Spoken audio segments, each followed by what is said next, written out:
හරි පුතේ 8 වසරේ 11 වෙනි පාඩම් විදියට අපි අද සාකච්ඡා කරනවා ශාකවල ප්‍රධාන ජෛව ක්‍රියාවලි සම්බන්ධව.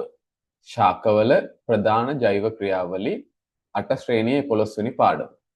ඉතින් මේ පාඩමේදී අපි ප්‍රධාන වශයෙන් සාකච්ඡා කරන්නේ මේ ප්‍රභා සංශ්ලේෂණය කියන ක්‍රියාවලිය සම්බන්ධව. ඒකෙදී ප්‍රභා සංශ්ලේෂණය කියන්නේ මොකද්ද? ප්‍රභා සංශ්ලේෂණය කොහොමද අපිට වැදගත් වෙන්නේ? අනෙකුත් ජීවීන්ට වැදගත් වෙන්නේ කොහොමද? මේක මොන මොන ජීවීන්ටද කරන්න පුළුවන් කියන දේ සම්බන්ධව අපි මේකෙදි කතා කරනවා. එතකොට මුලින්ම තේරුම් ගන්න ප්‍රභා සංශ්ලේෂණය කියන මාතෘකාවට එන්න කලින් පොඩ්ඩක් මේ ජීවීන් ආහාර නිපදවීමේ හැකියාව මත කොටස් දෙකකට බෙදන්න පුළුවන් ස්වයංපෝෂීන් සහ විෂමපෝෂීන් කියලා. ස්වයංපෝෂීන් සහ විෂමපෝෂීන් කියලා ජීවීන් කොටස් දෙකකට බෙදන්න පුළුවන්. එතකොට මේ ස්වයංපෝෂීන් කියන්නේ කවුද?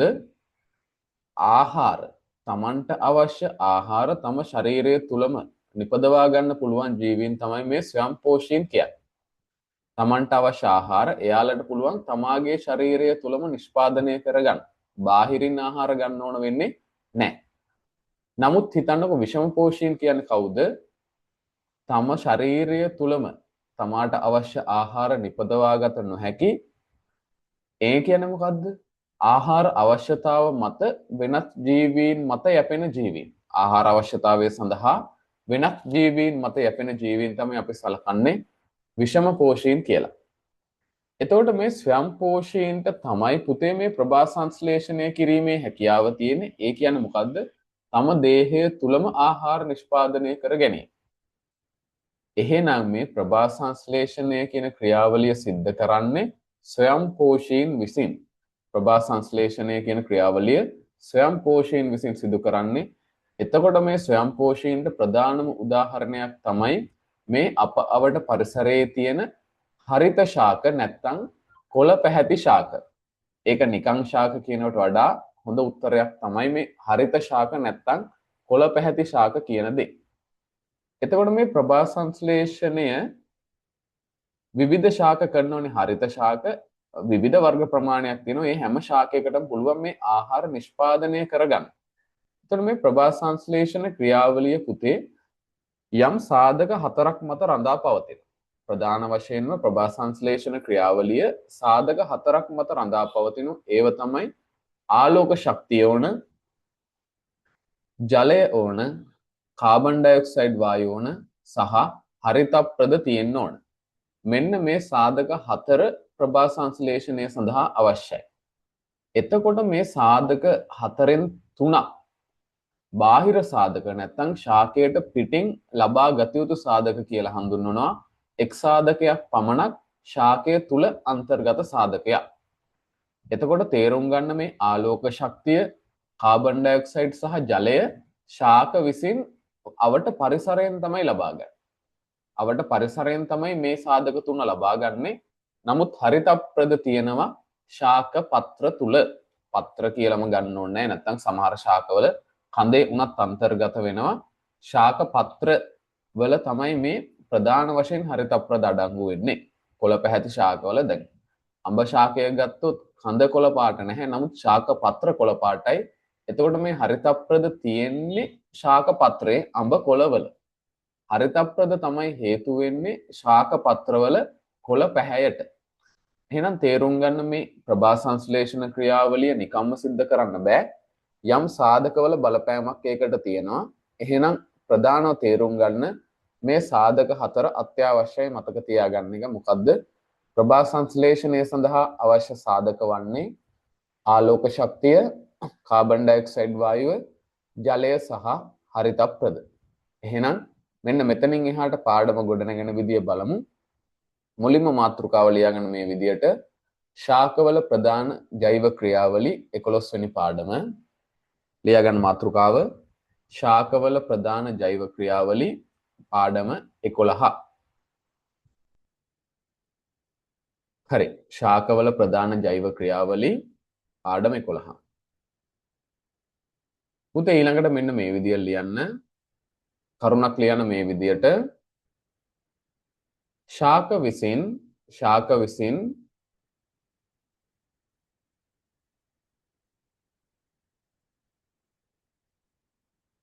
පරිසරයේ පැවැත්ම සඳහා ශාක විසින් පරිසරයේ පැවැත්ම සඳහා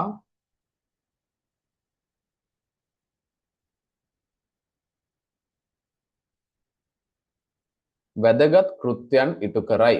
ශාක විසින් පරිසරයේ පැවැත්ම සඳහා වැදගත් කෘත්‍යයන් ඉටු කරයි.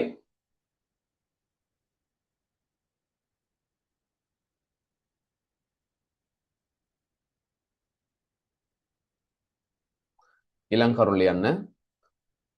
මෙම ඒකකයේදී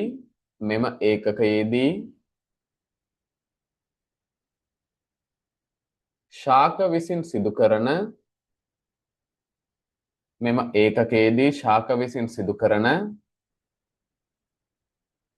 ජෛව ක්‍රියාවලි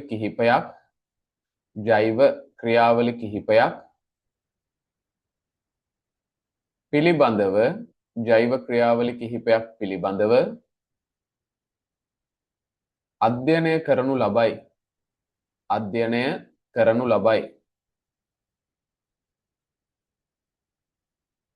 පුතේ ඒක යටතේ අනුමාත්‍රිකාව පළවෙනි අනුමාත්‍රිකාව ලියා ගන්න. ප්‍රභා සංශ්ලේෂණය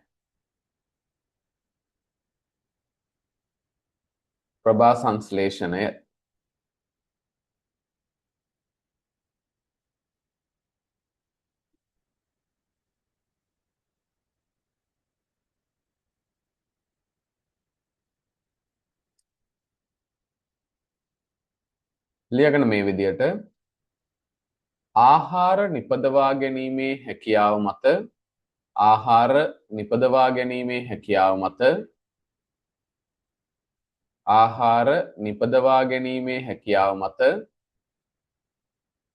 ජීවීන් කොටස් දෙකකට වර්ග කළ හැක. අංක 1 ස්වයංපෝෂීන්,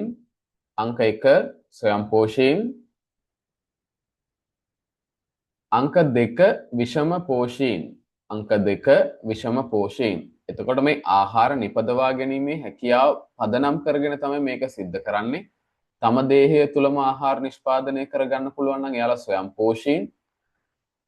බාහිරින් ආහාර අවශ්‍යතාවය සඳහා වෙනත් ජීවියෙක් මත යැපෙනවා නම් එයාලා අපි සලකනවා විෂම පෝෂීන් කියලා. එතකොට කොටස් දෙක තමයි ස්වයංපෝෂීන්, අංක 2 විෂම පෝෂීන්. ඊළඟට පහලින් ලියන්න.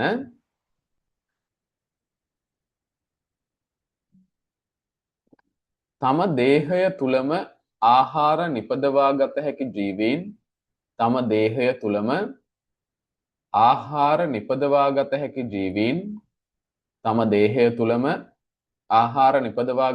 ජීවීන් ස්වයංපෝෂීන්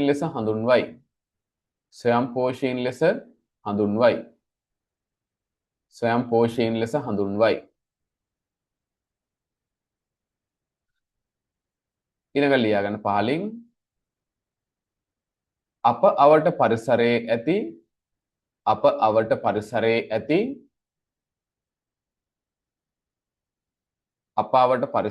ඇති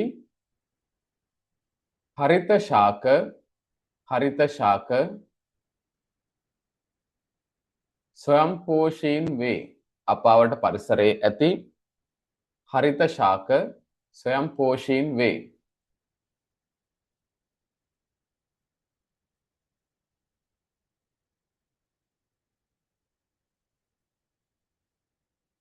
ඊළඟට පහලින් වෙන පාඩ පෑනකින් කරුණක් ලියන්න. ශාක විසින් සිදු කරන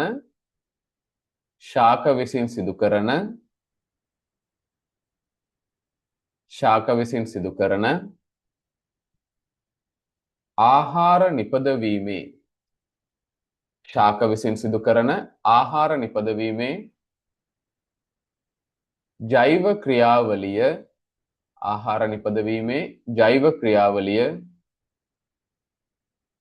ප්‍රභා සංශ්ලේෂණය නම් වේ. ආහාර නිපදවීමේ ජෛව ක්‍රියාවලිය ප්‍රභා සංශ්ලේෂණය නම් වේ. එතකොට ප්‍රභා සංශ්ලේෂණය කියන දේ සරලව ඇහුවොත් ශාක විසින් ආහාර නිෂ්පාදනය කිරීමේ ක්‍රියාවලිය තමයි අපි ප්‍රභා සංශ්ලේෂණය කියලා හඳුන්වන්නේ.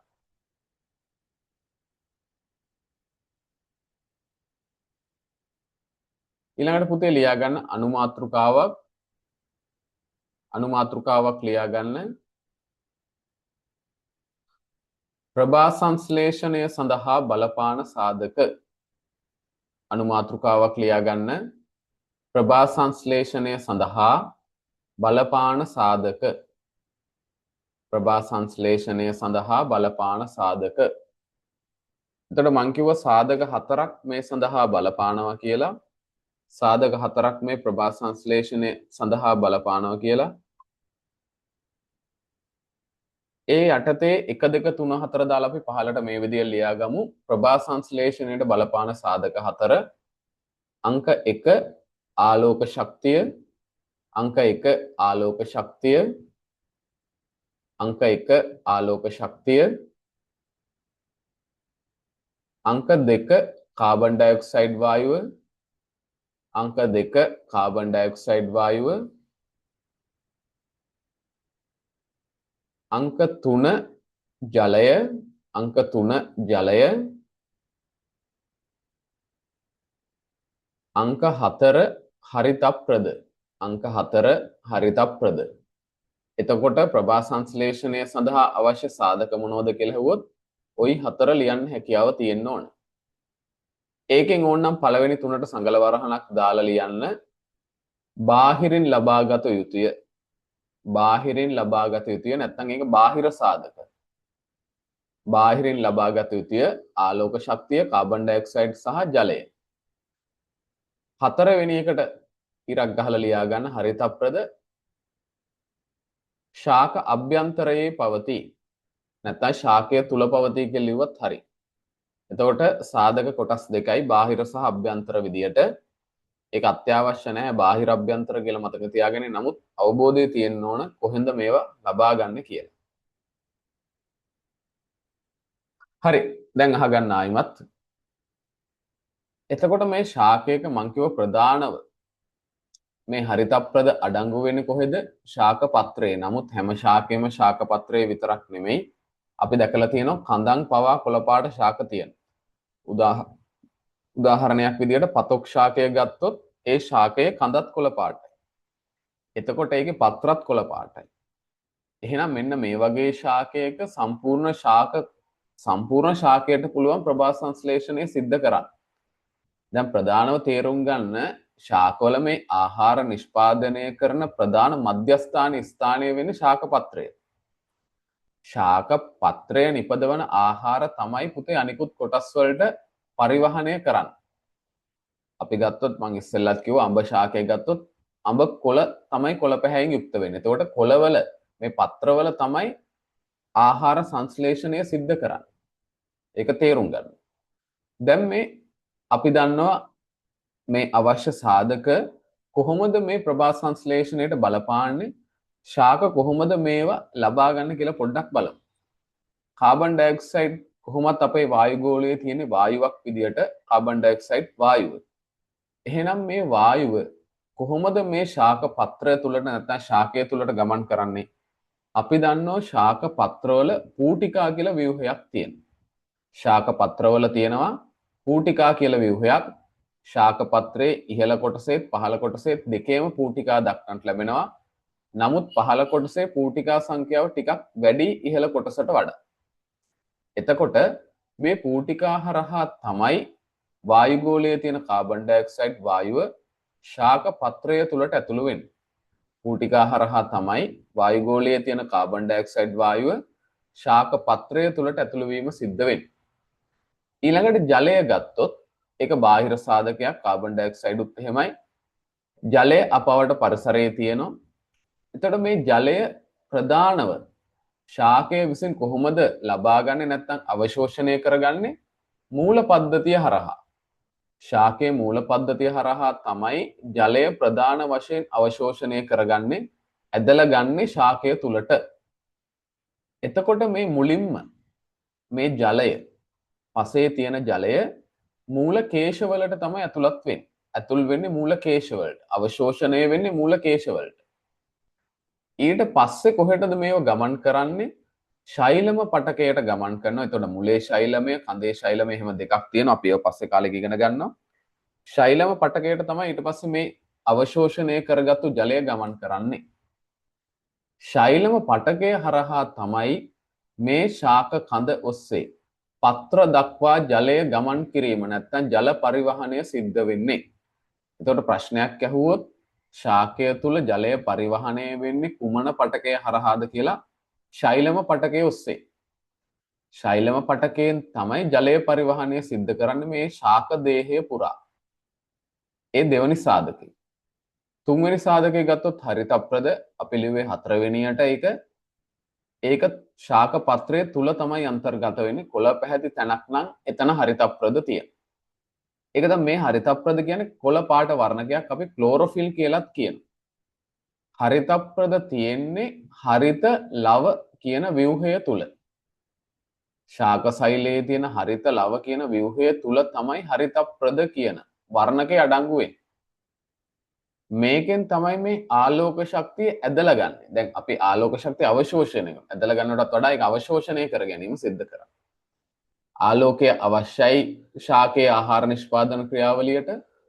එතකොට මේ ආලෝකය අවශෝෂණය කරගන්නේ හරිත ලව තුල තියෙන හරිත ප්‍රද කියන වර්ණකය මගින්, කොළ පාට වර්ණකය මගින්. එතකොට හරිත ප්‍රදවල කාර්යභාරය මොකක්ද කියලා අහුවොත් ප්‍රභා සංශ්ලේෂණය සඳහා අවශ්‍ය ආලෝක ශක්තිය අවශෝෂණය කර ගැනීම. ඒක තමයි මේ හරිත ප්‍රදවල කාර්යභාරය. ඊළඟට අවසාන සාධකයේ ආලෝක ශක්තිය.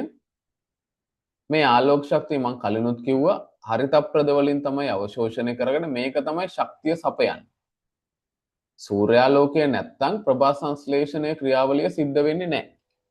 මේ සාධක එකක් හෝ නැත්තම් කාබන් ඩයොක්සයිඩ් වායුව නැත්තම් ප්‍රභා සංශ්ලේෂණය වෙන්නේ නැහැ. ජලය නැත්තම් සිද්ධ වෙන්නේ නැහැ. හරිත ප්‍රද නැත්තම් කොහොමත් සිද්ධ වෙන්නේ නැහැ. මොකද ආහාර සංශ්ලේෂණය කරන ස්ථානයක් නැහැ. ආලෝක ශක්තිය නැත්තම් ඒකට ශක්තිය අවශ්‍යතාවය ඉෂ්ට කරගන්න විදියක් නැහැ. මේ සාධක වලින් එකක් හෝ ලැබෙන්නේ නැත්තම් මේ ප්‍රභා සංශ්ලේෂණ ක්‍රියාවලිය නැත්තම් ආහාර නිෂ්පාදන ක්‍රියාවලිය ශාකය තුල සිද්ධ වෙන්නේ නැහැ. මේක තමයි ප්‍රභා සංශ්ලේෂණයේ සාධකවල බලපාන සාධකවල වැදගත්කම වෙන්නේ. මේ සාධක සියල්ලම ශාකයට ලැබුණොත් විතරයි මෙතන ආහාර නිෂ්පාදන ක්‍රියාවලියක් සිද්ධ වෙන්නේ. එතකොට මේ මම කලිනුත් කිව්වා මේ ආහාර නිෂ්පාදනය නැත්තම් සංශ්ලේෂණය සිද්ධ වෙන්නේ ශාක සෛල තුල තියෙන හරිත ලව කියන ඉන්ද්‍රිකාව තුල. හරිත ලවය කියන ඉන්ද්‍රිකාව. ඒ කියන්නේ න්‍යෂ්ටිය කියලා ඉන්ද්‍රිකාවක් තියෙනවා, ගොල්ගි දේහ කියලා තියෙනවා, රික්තය කියලා තියෙනවා. දැන් මේ වගේ රික්තකය කියලා තියෙනවා. දැන් මේ වගේ ඉන්ද්‍රිකාව තියෙනවනේ. අන්න ඒ වගේ ඉන්ද්‍රිකාවක් තමයි මයිටොකොන්ඩ්‍රියා කියලා තියෙනවා. හරිත ලව කියන හරිත ලවය කියන ඉන්ද්‍රිකාව තුල තමයි මේ ප්‍රභා සංශ්ලේෂණ ක්‍රියාවලිය සිද්ධ වෙන්නේ. එතකොට මේ ප්‍රභා සංශ්ලේෂණයට හරිම අර්ථ දැක්වීම මොකද්ද පුතේ? හරිම අර්ථ දැක්වීම. දැන් කලින් කිව්ව සරලව කියන්න පුළුවන් අපිට ශාක මගින් නැත්නම් හරිත ශාක මගින් ආහාර නිපදවීමේ ක්‍රියාවලිය ප්‍රභා සංශ්ලේෂණය නම් වේ. නමුත් ඒක ඊටා සරල අර්ථ දැක්වීමක්. විභාගයේදී සම්පූර්ණ අර්ථ දැක්වීමක් ඇහුවොත් මේ විදිහට ලියන්න. හරිත ශාක තුල ඇති හරිතප්‍රද මගින් සූර්යාලෝකය නැත්නම් ආලෝක ශක්තිය අවශෝෂණය කරගෙන කාබන් ඩයොක්සයිඩ් සහ ජලය අමුද්‍රව්‍ය ලෙස යොදාගෙන ශාක තුලදී සිදුවන ආහාර නිපදවීමේ ක්‍රියාවලිය ප්‍රභා සංශ්ලේෂණය කියලා හඳුන්වනවා. එතකොට මොකද්ද ඒකේ අන්තර්ගත වෙන්න ඕන හරියට අහගන්න. හරිත ශාක තුල ඇති හරිතප්‍රද මගින් සූර්යාලෝකය අවශෝෂණය කරගෙන කාබන් ඩයොක්සයිඩ් සහ ජලය අමුද්‍රව්‍ය ලෙස භාවිතා කර ශාක පත්‍ර තුලදී ශාක තුලදී සිදුවන ආහාර නිපදවීමේ ක්‍රියාවලිය. එතකොට මේක තමයි ප්‍රභා සංශ්ලේෂණයට හරිම අර්ථ දැක්වීම. දැන් මේ ප්‍රභා සංශ්ලේෂණය යොදාගත්ත දේවල් අපි දන්නවනේ. අමුද්‍රව්‍ය විදියට භාවිතා කරේ ජලය සහ කාබන් ඩයොක්සයිඩ් වායුව. සාධක වෙනස්, අමුද්‍රව්‍ය වෙනස්. සාධක නම් 4යි, අමුද්‍රව්‍ය ලෙස භාවිතා කරේ 2යි. ඊට පස්සේ මේ අමුද්‍රව්‍ය භාවිතා කළා මේ මොනවද සංශ්ලේෂණය කරන්නේ? ප්‍රභා සංශ්ලේෂණයේ ඵල තමයි ග්ලූකෝස් සහ ඔක්සිජන්. ග්ලූකෝස් සහ ඔක්සිජන්. ඒතර ප්‍රභා සංශ්ලේෂණයේ ප්‍රධාන ඵලය තමයි ග්ලූකෝස් කියන්නේ. අතුරු ඵලයක් තමයි ඔක්සිජන් වායුව. එතකොට මේක තමයි මේ ග්ලූකෝස් තමයි මේ ආහාර කියලා අපි සලකන්නේ. ප්‍රභා සංශ්ලේෂණය කියන්නේ ආහාර නිෂ්පාදනයනේ. එතකොට මේ ග්ලූකෝස් තමයි ආහාර කියලා සලකන්නේ. ප්‍රභා සංශ්ලේෂණය අපිට සමීකරණයක් විදිහට ලියන්න පුළුවන්. ඒක මෙතනදී අපි වචන සමීකරණයක් පමණයි ඉගෙන ගන්නේ. නමුත් සාමාන්‍ය පෙළ විභාගෙදී තුලිත රසායනික සමීකරණයක්. නැත්තම් මේ එක් අමුද්‍රව්‍යයට සහ ඵලයට අදාළව රසායනික සංයෝග ලියලා ඒක සමීකරණයක් විදිහට ඉදිරිපත් කරන අවස්ථාවක් තියෙනවා. නමුත් මෙතනදී ඔයාලට ඉගෙන ගන්න තියෙන්නේ වචන සමීකරණය විතරයි. වචන සමීකරණය හොඳට බලා ගන්න විභාගයට ඇහුවොත් මේකේ සම්පූර්ණ ලකුණු ගන්න නම් මේ තියෙන හැමදේම ලියන්න. එතකොට ඊතලෙන් වම් අත පැත්තේ දාන්නේ ප්‍රභා සංශ්ලේෂණය සඳහා අවශ්‍ය අමුද්‍රව්‍ය. අමුද්‍රව්‍ය එකතු වෙලා සෑදෙන ඵලය තමයි ඊතලේ දකුණු අත පැත්තෙන් දාන්නේ. කාබන් ඩයොක්සයිඩ් වායුව ජලයත් එක්ක ප්‍රතික්‍රියා කරනවා. අපි මේක ප්‍රතික්‍රියාව කියන වචනේ ක්‍රියා කරනවා කියලා ගමු. ප්‍රතික්‍රියාව බර වැඩි නම් මේ දෙක එකතු වෙලා තමයි ග්ලූකෝස් සහ ඔක්සිජන් හැදෙන්නේ. දකුණු අත පැත්තේ තියෙන දෙක. එතකොට මේකට අවශ්‍ය දේවල් මොනවද? ආලෝක ශක්තිය සහ හරිතප්‍රද. ඒක අපි අර ඊතලයේ උඩින් සහ යටින් ලියනවා. අවශ්‍ය තත්ත්ව අපි ඒක පරිසර තත්ත්ව කියලා හඳුන්වනවා. ආලෝක ශක්තියයි හරිතප්‍රදයි තිබ්බේ නැත්නම් මේ දේ සිද්ධ වෙන්නේ නැහැ.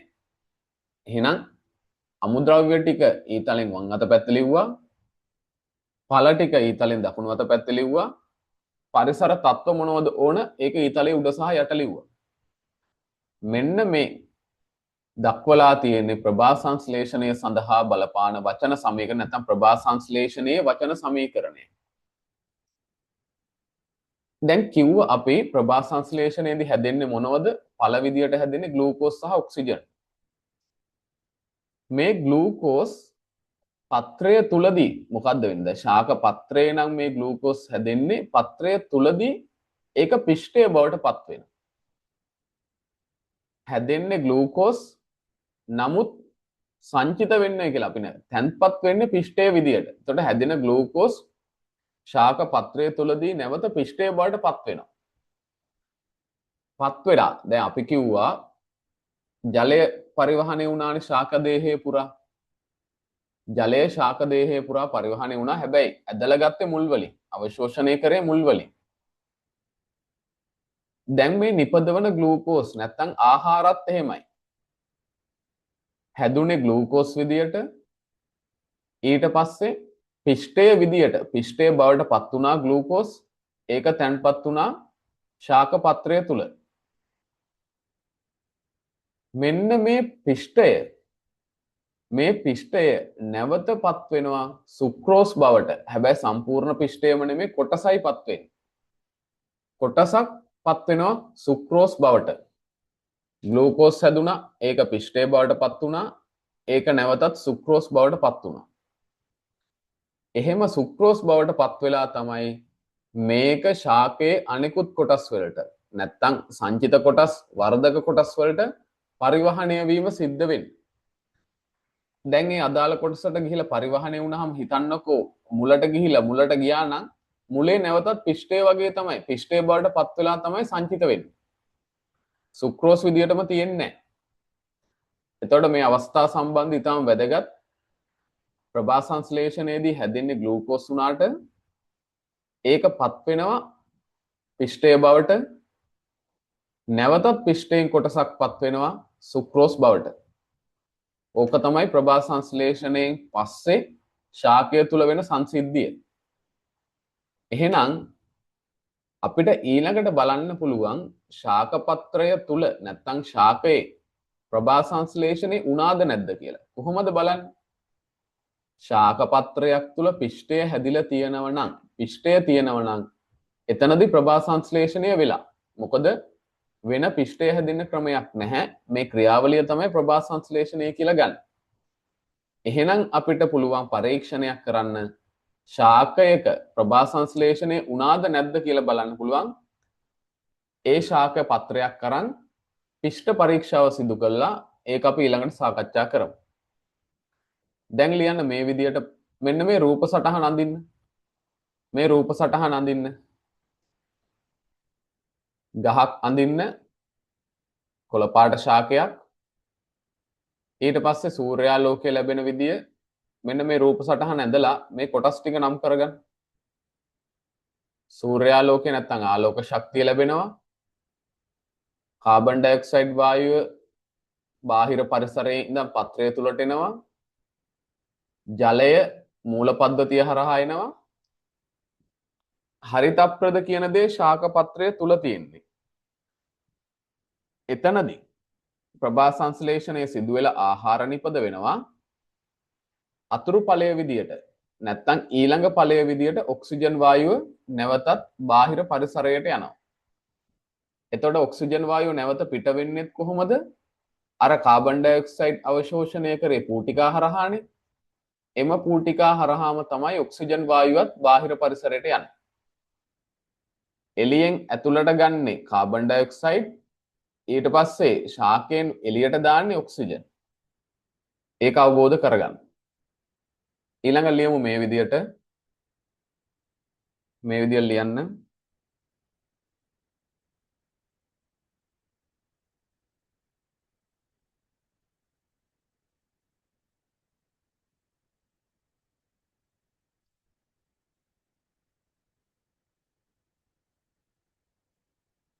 අංක 1 දාලා ලියන්න.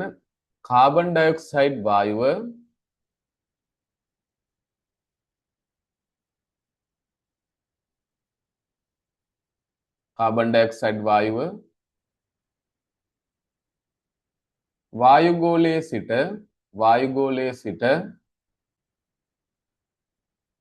වායුගෝලයේ සිට පූටිකා හරහා පත්‍රය තුලට ඇතුළු වෙයි. වායුගෝලයේ සිට පූටිකා හරහා පත්‍රය තුලට ඇතුළු වෙයි. අර රූප සටහන ඇඳගත්තට පස්සේ තමයි මේ ටික ලියන්නේ. ඇතුළු වෙයි. ඊට පස්සේ අංක 2.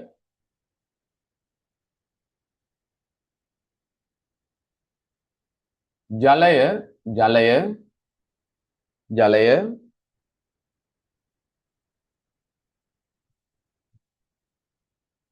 මූල පද්ධතිය හරහා ශාක දේහයට ඇතුළු වෙයි. ජලය මූල පද්ධතිය හරහා ශාක දේහයට ඇතුළු වෙයි.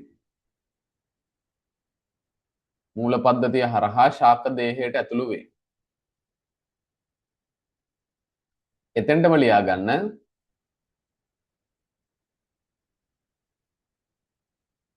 පසේ ඇති ජලය අපි මේ ජලයට කියනවා පාංශු ජලය කියලා.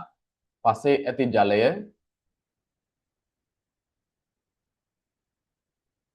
පළමුව මූලකේශ තුලට අවශෝෂණය වේ.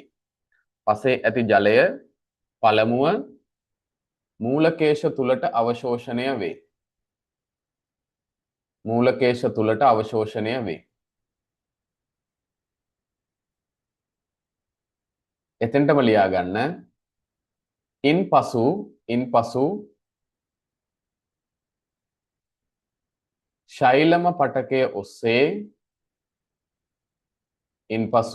ශෛලම පටකය ඔස්සේ ශාක දේහය පුරා ගමන් කරයි.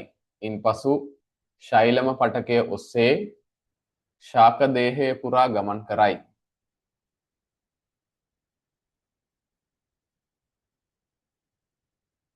ඊළඟට අංක 3 දාගන්න. හරිතප්‍රද ඇලයිරක් ගහලා ක්ලෝරොෆිල්. මේ වචන දෙකම හරි. හරිතප්‍රද ඇලයිරක් ගැහුවා ක්ලෝරොෆිල්. අංක 3. හරිතප්‍රද ඇල ඉරක් ගැහුව ක්ලෝරොෆිල්. යනු යනු කොළ පැහැති වර්ණකයකි යනු කොළ පැහැති වර්ණකයකි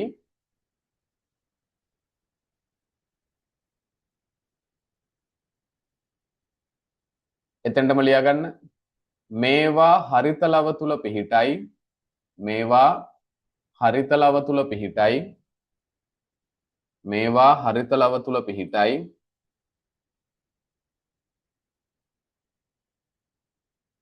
මේවා හරිත ලව තුල පිහිටයි. එතෙන්ටම ලියා ගන්න. හරිතප්‍රද මගින් ආලෝක ශක්තිය අවශෝෂණය කරයි. හරිතප්‍රද මගින් ආලෝක ශක්තිය අවශෝෂණය කරයි. හරිතප්‍රද මගින් ආලෝක ශක්තිය අවශෝෂණය කරයි.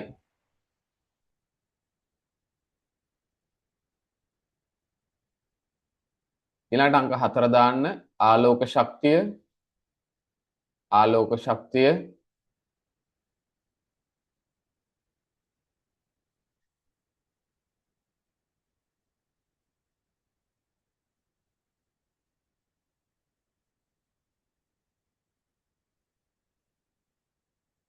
ලියා ගන්න එක මේ විදිහට.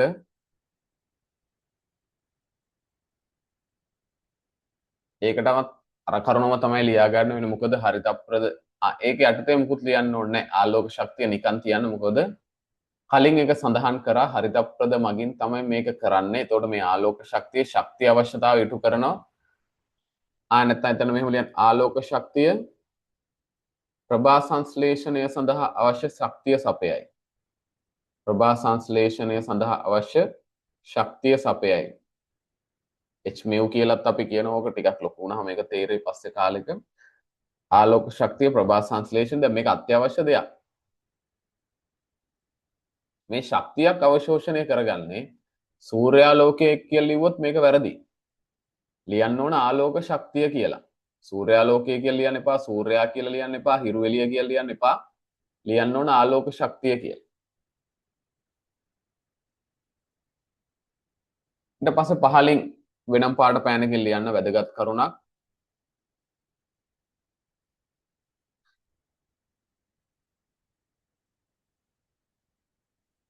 ශාක තුල ආහාර නිෂ්පාදනය සිදුවන්නේ ශාක තුල ආහාර නිෂ්පාදනය සිදුවන්නේ ශාක තුල ආහාර නිෂ්පාදනය සිදුවන්නේ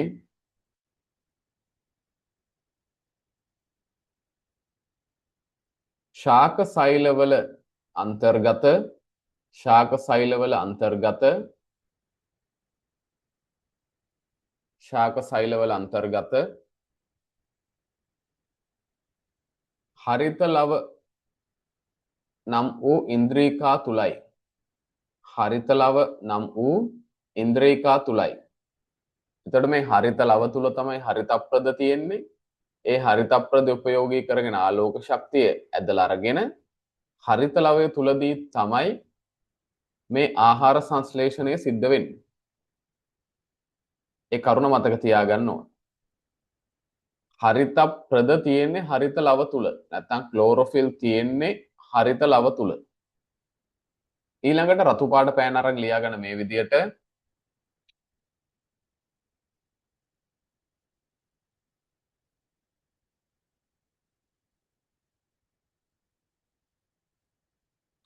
ප්‍රභා සංශ්ලේෂණය යනු දැන් තමයි හරිම අර්ථ දැක්වීම දෙන්නේ, නිර්වචනය දෙන්නේ දැන්. ප්‍රභා සංශ්ලේෂණය යනු ප්‍රභා සංශ්ලේෂණය යනු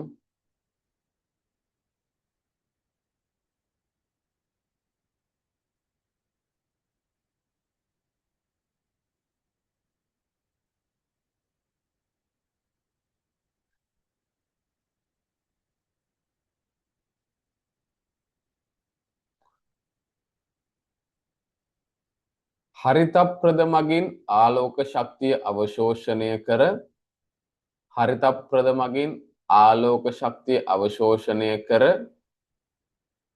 හරිතප්‍රද මගින් ආලෝක ශක්තිය අවශෝෂණය කර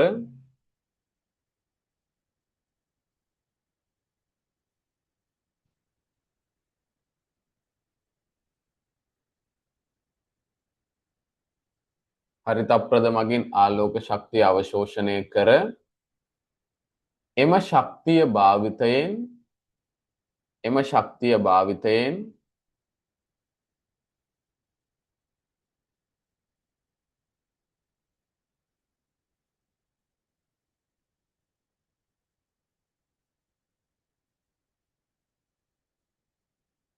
එම ශක්තිය භාවිතයෙන් කාබන් ඩයොක්සයිඩ් සහ ජලය අමුද්‍රව්‍ය ලෙස යොදාගෙන කාබන් ඩයොක්සයිඩ් සහ ජලය අමුද්‍රව්‍ය ලෙස යොදාගෙන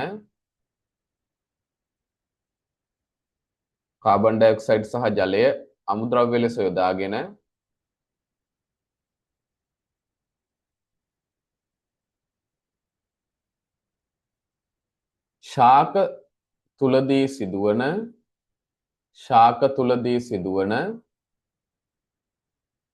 ශාක තුලදී සිදුවන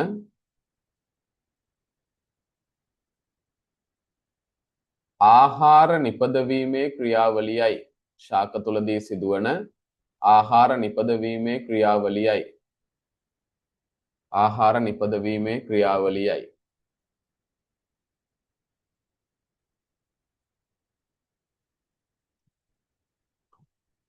එතකොට ඔන්න ඕක තමයි ප්‍රභා සංශ්ලේෂණය කියන්නේ. ඕක highlight කරලා තියාගන්න වැදගත් දෙයක්. ඊට පස්සේ පහලින් ලියන්න ප්‍රභා සංශ්ලේෂණය සඳහා වචන සමීකරණය පහත දැක්වේ. ප්‍රභා සංශ්ලේෂණය සඳහා වචන සමීකරණය පහත දැක්වේ. ප්‍රභා සංශ්ලේෂණය සඳහා වචන සමීකරණය පහත දැක්වේ.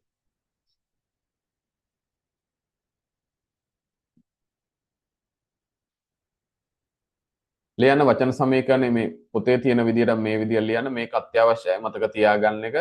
කාබන් ඩයොක්සයිඩ් ධන ජලය කාබන් ඩයොක්සයිඩ් එකතු කිරීම ජලය ඊතලයක් දාන ටිකක් දිගට ඊතලෙන් දකුණු අත පැත්තේ ග්ලූකෝස් එකතු කිරීම ඔක්සිජන් ඊතලෙන් වම් අත පැත්තේ කාබන් ඩයොක්සයිඩ් එකතු කිරීම ජලය ටිකක් දිග ඊතලයක් දැම්මා ඊතලයේ දකුණු අත පැත්තෙන් ග්ලූකෝස් එකතු කිරීම ඔක්සිජන්. එතකොට ඊතලයේ උඩ ලියා ගන්න ආලෝක ශක්තිය ඊතලෙන් පහළ ලියා ගන්න හරිතප්‍රද. මේක තත්ත්ව. මේ දේ සිද්ධ වෙන්න නම් මෙන්න මේ තත්ත්ව තියෙන්න ඕන. ආලෝක ශක්තිය සහ හරිතප්‍රද සමීකරණය ලියන්න කියලා හුවොත් මේ සම්පූර්ණ කොටසම ලියන්න ඕන.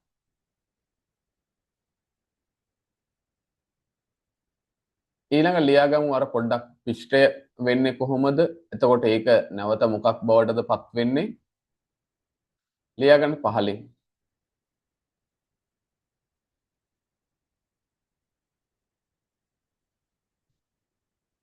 ප්‍රභා සංශ්ලේෂණයේදී නිපදවන ග්ලූකෝස් ප්‍රභා සංශ්ලේෂණයේදී නිපදවන ග්ලූකෝස්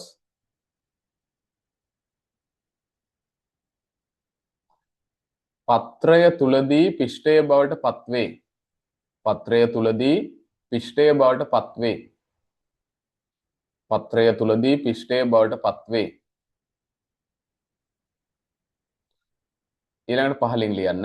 පත්‍රය තුලදී පිෂ්ඨය බවට පත්වේ. ඊළඟට පහලින් ලියන්න.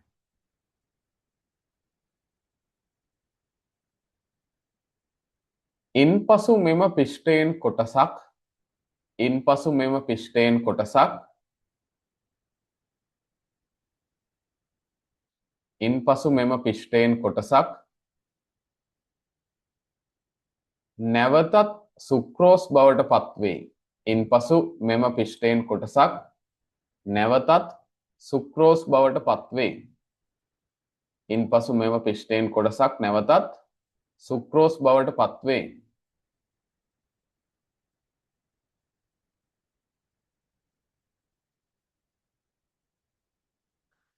ඊළඟට පහලින් ලියන්න මෙම සුක්‍රෝස්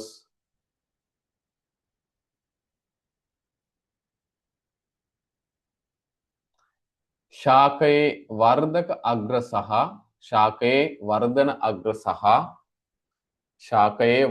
අග්‍ර සහ සංචිත අවයව කරා පරිවහණය වේ. වර්ධක අග්‍ර සහ සංචිත අවයව කරා පරිවහණය වේ. මේ සුක්‍රෝස් තමයි ඊට පස්සේ ශාකයේ අදාළ ස්ථාන වලට නැත්නම් වර්ධන අග්‍ර වෙන්න පුළුවන්, සංචිත ස්ථාන වෙන්න පුළුවන්. මේ වලට පරිවහණය වෙන්නේ මේ සුක්‍රෝස්. ඊළඟට පහලින් තව කරුණක් ලියන්න. එම ස්ථානවලදී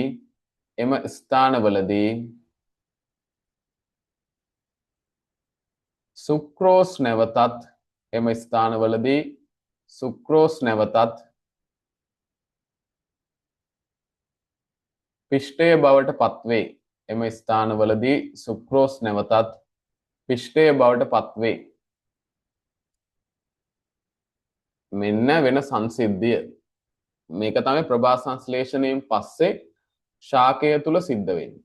ප්‍රභා සංශ්ලේෂණයෙන් පස්සේ ශාකය තුල සිද්ධ වෙන්නේ මේක. දැන් ඊට පස්සේ මම කලිනුත් කිව්වා මේ නිපද වෙච්ච පිෂ්ඨය යොදා ගන්න පුළුවන් අපිට පරීක්ෂණයක් සිද්ධ කරන්න. මොකද්ද? ශාක පත්‍රයක මේ ප්‍රභා සංශ්ලේෂණය වුණාද නැද්ද? ශාක පත්‍රයේ ප්‍රභා සංශ්ලේෂණය වුණා නම් පිෂ්ඨය හැදිලා තියෙන්න ඕන. එහෙනම් මේ පිෂ්ඨය තියද බැලුවොත් හරි ප්‍රභා සංශ්ලේෂණය වෙලාද බලන්න. අපි ඒකට කියනවා පිෂ්ඨ පරීක්ෂාව කියලා. ශාක පත්‍රයක් අරගෙන ඒකේ පිෂ්ඨය තියද නැද්ද බැලුවොත් අපිට නිගමනය කරන්න පුළුවන් මේ ශාක පත්‍රයේ ප්‍රභා සංශ්ලේෂණය සිද්ධ වෙලා කියලා. එහෙනම් අහගන්න කොහොමද මේ පරීක්ෂණය සිද්ධ කරන්න කියලා. මුලින්ම අපි ගන්නෝ ජලය සහිත බීකරයක් අරන් සාමාන්‍ය තරමේ බීකරයක් අරන් ඒකට ජලය දාගන්න. ඊට පස්සේ මේ ජලය සහිත බීකරය මුලින්ම මම ඕන දේවල් ටික කියන්නම්කෝ. දැන් මේ පරීක්ෂණයක් කරන්න බීකරයක් ඕන. සුදු පාට පිඟන් ගඩොලක් ඕන. බන්සන් 1000ක තියෙන්න ඕන. ශාක පත්‍රයක් තියෙන්න ඕන. ඒ කියන්නේ මේක අවුවේ තිබ්බු ශාක පත්‍රයක් නැතුව මේක කොහෙවත් එලි හෙවණ තැනක තිබ්බ එකක් නෙමෙයි. හොඳට අවුවේ තිබ්බු ශාක පත්‍රයක් ඕන. මධ්‍යසාර ඕන. කැකෑරුම් නලයක් ඕන. අයඩීන් ද්‍රාවණය ඕන. පරීක්ෂණල අල්ලුවක් ගන්න පුළුවන්. එතකොට කොහොමද මේක තියන්නේ? මුලින්ම කරන්න ඕන බීකරයට ජලය පුරව ගන්න. බීකරයගෙන ඒකට ජලය පුරවලා ඒකට දාන්න අර අවුවේ තිබ්බු ශාක පත්‍රයක්. ඒ කියන්නේ ගහකින් කඩාගත්ත කොළයක් දාන්න, කොළ පාට කොළයක් වෙන්න ඕන. ඒක දාන්න ජල බඳුනට. බීකරය තුලට දාන්න. ඊට පස්සේ මේක රත් කරන්න. මේක නටන ජලයේ රත් කරන්න. තම්බන්න. නැත්නම් ශාක පත්‍රය තම්බන්න. ඊට පස්සේ මේ ශාක පත්‍රය එළියට ගන්න. දැන් එකපාරක් බීකරේ වතුරට දාලා මේක තැඹුවා. දැන් ආයිමත් ශාක පත්‍රය එළියට අරන් මේක දාන්න ඕන කැකෑරුම් නලයක් තුල තියෙන මධ්‍යසාර ද්‍රාවණයකට. කැකෑරුම් නලයක් අරගෙන ඒකට මධ්‍යසාර දාලා ඊට පස්සේ අර තඹගත්ත ගහේ කොලේ ශාක පත්‍රය දැම්ම ඒකට. ඊට පස්සේ මේ සම්පූර්ණ කැකෑරුම් නලය දාන්න ඕන රත් වූ ජලය සහිත භාජනයකට. රත් වූ ජලය සහිත භාජනයකට දාන්න. දැන් රත් වෙච්ච ජලය තියෙන්නේ රත් වෙලා නැත්තම් බන්සන් එක දාන්න පුළුවන්. දැන් මේක දාලා ටිකක් වෙලා තිබ්බහම පේනෝ අර ශාක පත්‍රය අවර්ණ වෙනෝ නැත්තම් අර තියෙන කොළ පාට නැති වෙනෝ. ශාක පත්‍රය අවර්ණ වෙනෝ නැත්තම් අර තියෙන කලින් තිබු කොළ පාට ගතිය නැති වෙලා යනවා. අවර්ණ වෙනෝ. කොළ පාට නැති වෙනෝ. ඊට පස්සේ මොකද්ද කරන්නේ? ශාක පත්‍රය එළියට ගන්න. කැකෑරුම් නලයේ දැන් මධ්‍යසාරවල ගිල්ලලා තිබ්බේ කැකෑරුම් නලයේ දාලා ඒක එළියට අරන් මේ ශාක පත්‍රය හොඳට හොදන්න ඕන ජලයෙන්. ජලයෙන් හොදලා ඒකට අපි අයඩීන් ද්‍රාවණයෙන් බිඳු කීපයක් එකතු කරනවා. දැන් මේ අයඩීන් කියන නම මතක තියාගන්න ඕන. අයඩීන් ද්‍රාවණයෙන් බිඳු කීපයක් එකතු කරනවා. මේ අයඩීන් ද්‍රාවණය නිකන් බෝතලේ ඇතුලේ තියෙද්දි කහ දුඹුරු පාටක් තියෙනවා. අයඩීන් වල ඇත්ත පාට සාමාන්‍ය පාට කහ දුඹුරු පාටක්. හැබැයි මේ අයඩීන් පිෂ්ඨයට වැටුනහම ඒක නිල් දම් පැහැයකට හැරෙනවා. තද නිල් නැත්තම් දම් පැහැයකට හැරෙනවා. අයඩීන් වල මුලින් පාට කහ දුඹුරු පාටක්. නමුත් මේක පිෂ්ඨයට දැම්මහම තද දම් නැත්තම් තද නිල් පාටක් ඇති වෙනවා. අපි මොකද්ද කරන්නේ අර තඹගත්ත ශාක පත්‍රය එළියට අරන් ඒක සුදු පාට අර ටයිල් කැටේ උඩ තියෙනවා. තියලා මේ ශාක පත්‍රයට දාන අයඩීන් ද්‍රාවණයෙන් බිඳු කීපයක්. දැම්මට පස්සේ අපිට වර්ණ විපර්යාසයක් නැත්තම් අයඩීන් වල තිබ්බු පාට වෙනස් පාටක් බවට පත් වෙනවා නම් අන්න නිගමනය කරන්න පුළුවන් මේ ශාක පත්‍රයේ අයඩීන් වල වර්ණය අපි කියමු නිල් දම් පාට වුණොත් අපිට නිගමනය කරන්න පුළුවන් මේ ශාක පත්‍රයේ පිෂ්ඨය තියෙනවා. මේ ශාක පත්‍රයේ පිෂ්ඨය තියෙනවා නම් මොකද්ද වෙන්නේ? ශාකය තුල ප්‍රභා සංශ්ලේෂණය සිද්ධ වෙලා තියෙනවා. ඔන්න පරීක්ෂණේ. එතකොට අපි නිගමනය කරේ මොකද්ද? අර එළියට තම්බල එළියට ගත්ත ශාක පත්‍රයට අයඩීන් ද්‍රාවණයෙන් බිඳු ටිකක් දැම්මා. අයඩීන් ද්‍රාවණේ මුලින් තිබ්බ කහ දුඹුරු පාටක් ඒක අර ශාක පත්‍රයට වැටුණු ගමන්ම තද නිල් පාටක් නැත්තම් දම් පාටක් ඇති වුණා. මෙන්න මේ නිරීක්ෂණය මේ වර්ණ විපර්යාසය නිසා අපි නිගමනය කරා මේ ශාක පත්‍රයේ පිෂ්ඨය තියෙනවා. ශාක පත්‍රයේ පිෂ්ඨය තියෙනවා නම් ඒ තුල ප්‍රභා සංශ්ලේෂණය සිද්ධ වෙලා තියෙනවා. එහෙනම් ඔන්න ඕක තමයි අපි ප්‍රභා සංශ්ලේෂණය සඳහා සිද්ධ කරන පිෂ්ඨ පරීක්ෂාව. මේ පරීක්ෂණය මගින් අපිට නිගමනය කරන්න පුළුවන් ශාකය තුල ප්‍රභා සංශ්ලේෂණය සිද්ධ වෙලාද නැද්ද කියලා. එහෙනම් මෙන්න මේ විදිහට මාතෘකාවක් ලියා ගන්න.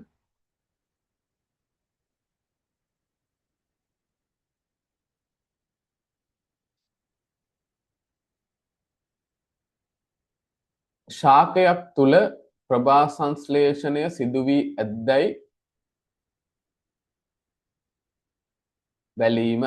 ශාකයක් තුල ප්‍රභා සංශ්ලේෂණය සිදු වී ඇද්දයි බැලීම. ශාකයක් තුල ප්‍රභා සංශ්ලේෂණය සිදු වී ඇද්දයි බැලීම.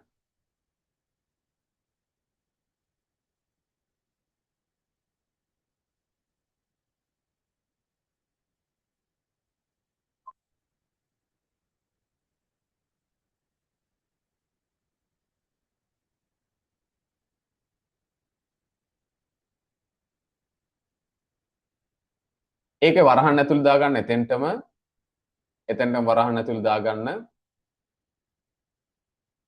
පිෂ්ඨ පරීක්ෂාව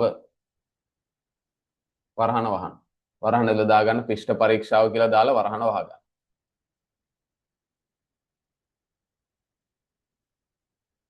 ලියන්න මේ විදියට අංක 1 මේ පියවර ටික ලියන්නේ අංක 1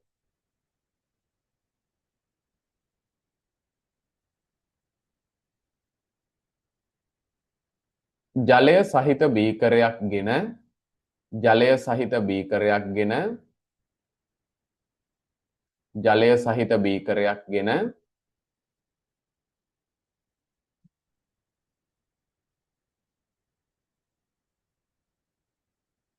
එය තුලට හොඳින් හිරු එළියට නිරාවරණය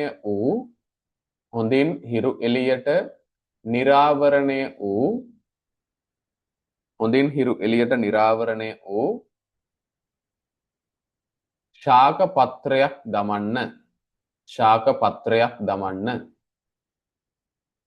පත්‍රයක් දමන්න. ඊට පස්සේ අංක 2 මේ දෙවනි පියවර.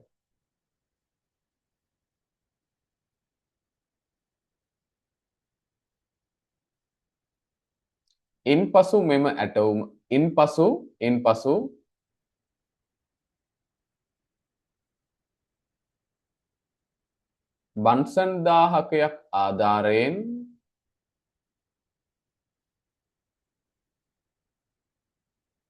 බන්සන් දාහකයක් ආධාරයෙන්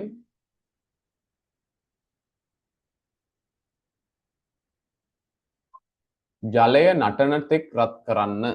ඉන්පසු වංසන් 1000ක් ආධාරයෙන් ජලය නටනතුරු රත් කරන්න. අංක 3. ඊට පස්සේ අංක 3.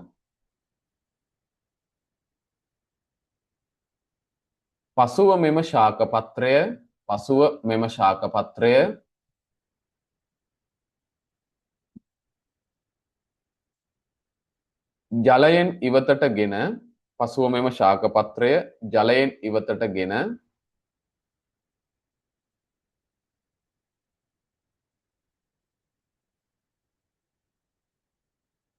එය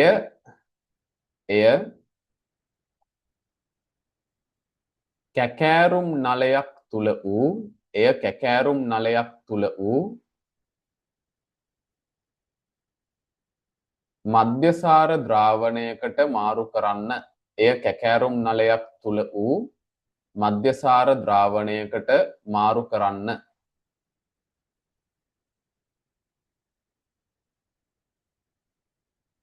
ඊළඟ පියවර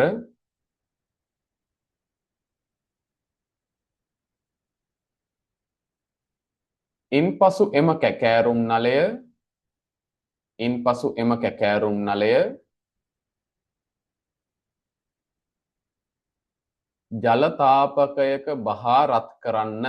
ජලතාපකයක බහා රත් කරන්න.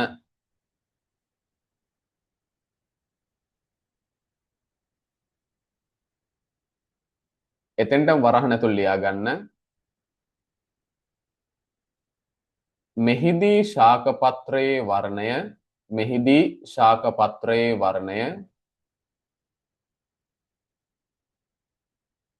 මෙහිදී ශාක පත්‍රයේ වර්ණය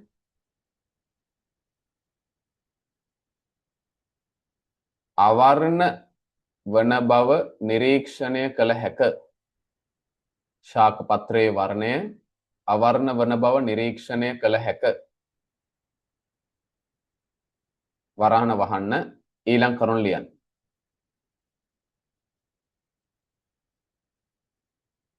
දැන් මෙම ශාක පත්‍රය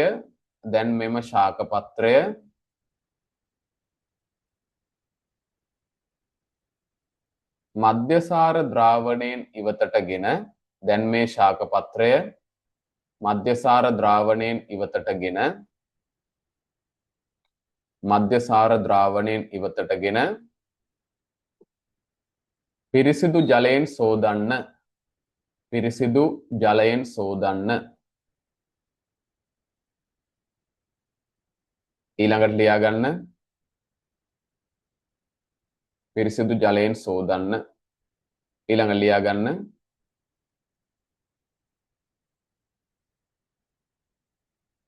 මෙම ශාක පත්‍රය සුදු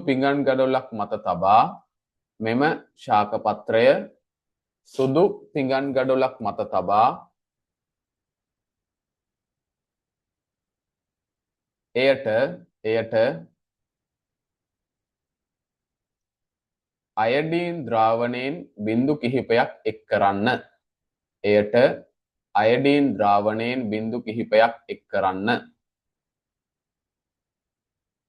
එයට අයඩීන් ද්‍රාවණයෙන් බිඳු කිහිපයක් එක් කරන්න.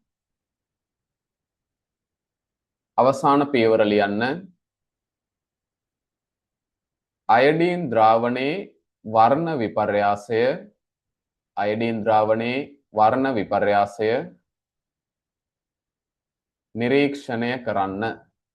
නිරීක්ෂණය කරන්න.